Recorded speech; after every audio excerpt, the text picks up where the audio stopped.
Alhamdulillah wassalatu wassalam ala rasulihil karim. Halo guys, jadi kebanyakan dari teman-teman ini menganggap bahwasanya mengerjakan apa yang diperintahkan oleh Allah Subhanahu wa taala sungguhlah sulit. Ketahuilah bahwasanya Allah Subhanahu wa taala apabila memerintahkan sesuatu itu adalah untuk kemaslahatan hamba-hambanya oleh Allah Subhanahu wa taala. Dan tentunya Allah Subhanahu wa taala mencintai amalan-amalan yang dilakukan oleh hamba-hambanya Allah Subhanahu wa taala yang dilakukan dengan secara istiqamah walaupun amalan tersebut sedikit.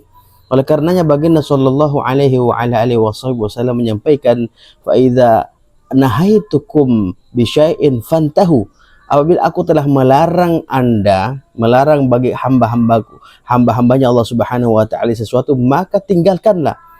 Fattaqullaha mastata'tum, kata Allah Subhanahu wa taala, maka bertakwalah kepada Allah Subhanahu wa taala semampu Anda. Bila Anda hanya bisa melakukan ibadah yang sedikit, maka lakukanlah. Anda bisa bersedekah, maka lakukanlah sedekah. Anda hanya bisa mengerjakan membersihkan jalan dengan meniatkan ibadah, maka lakukanlah.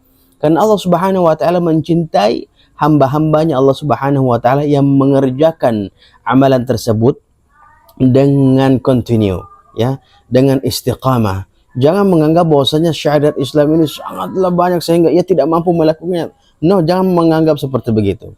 Memang syariat ilmu agama itu sangat luas. Bahar, kata ulama, bahar, lautan yang sangat luas. Tetapi untuk ibadah, ya, dengan berdasarnya untuk ibadah kepada Allah Subhanahu wa taala, fattaqullaha mastata'tum, maka bertakwalah kepada Allah Subhanahu wa taala dengan ibadah yang Anda mampu saja. Anda bisa sholat duha, maka lakukan sholat duha. Anda bisa mendekatkan diri kepada Allah dengan qiyamul lail, maka lakukan qiyamul lail. Anda hanya bisa puasa Senin Kamis, maka lakukan puasa Senin Kamis. Ataukah puasa Daud, Anda lakukan puasa Daud. Tetapi ketika Anda memikirkan dengan segala sunnah-sunnah, segala macamnya sehingga membuat Anda pusing, maka terlihat sulit. Oleh karenanya, agama inilah agama yang sangat rahmatan lil alamin. Jadi Allah Subhanahu wa taala tidak memberatkan sesuatu kecuali itu adalah maslahat hamba-hambanya Allah Subhanahu wa taala. Contohnya saja salat, ya. Ketika kita mengerjakan salat, ada seorang hambanya Allah Subhanahu wa taala tidak dapat mengerjakan salat dengan berdiri, maka disunahkan untuk duduk. Tidak bisa duduk, maka berbaring. Tidak bisa berbaring, maka dengan isyarat mata. Ya, itulah kemudahan fi rukhsah. Dalam ilmu usul fiqh ini adalah rukhsah. Maka agama ini jangan dianggap sulit, jangan dianggap sesuatu yang sangat tetapi jangan diremehkan juga, karena Allah Subhanahu wa taala, karena ini adalah syiar agama. Wa man yu'azzim sya'airallah fa innaha min taqwal qulub. Syiar agama ini sangatlah besar, ya, sangatlah besar. Fa innaha min taqwal qulub, itu adalah ciri-cirinya orang bertakwa kepada Allah Subhanahu wa taala. Oleh karenanya, ya, setiap kita berdoa kita meminta hidayahnya oleh Allah Subhanahu wa taala.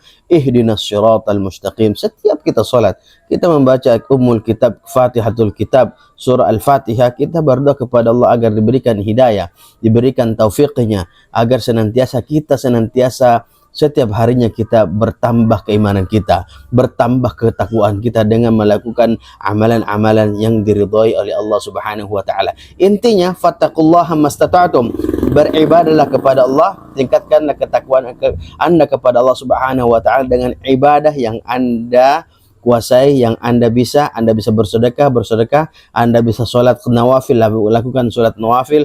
Dan apabila agama sudah melarang sesuatu, garis besarnya ini, melarang sesuatu, fantahu, maka tinggalkanlah. Agama melarang mencuri, maka tinggalkan mencuri. Jangan korupsi, ya. Maka agama melarang untuk membicarakan orang ghibah, maka tinggalkanlah ghibah. Ya, fantahu, maka tinggalkanlah sepenuhnya. Tetapi untuk urusan ibadah, mastata'tum. Jadi kalimat yang berbeda, ya. Fantahu, tinggalkanlah, mastata'tum, dengan apa yang Anda bisa. Wassallallahu ala sayyidina Muhammadin wa ala alihi wa sahbihi wasallam. Selamat beristirahat dan wassalamualaikum warahmatullahi wabarakatuh.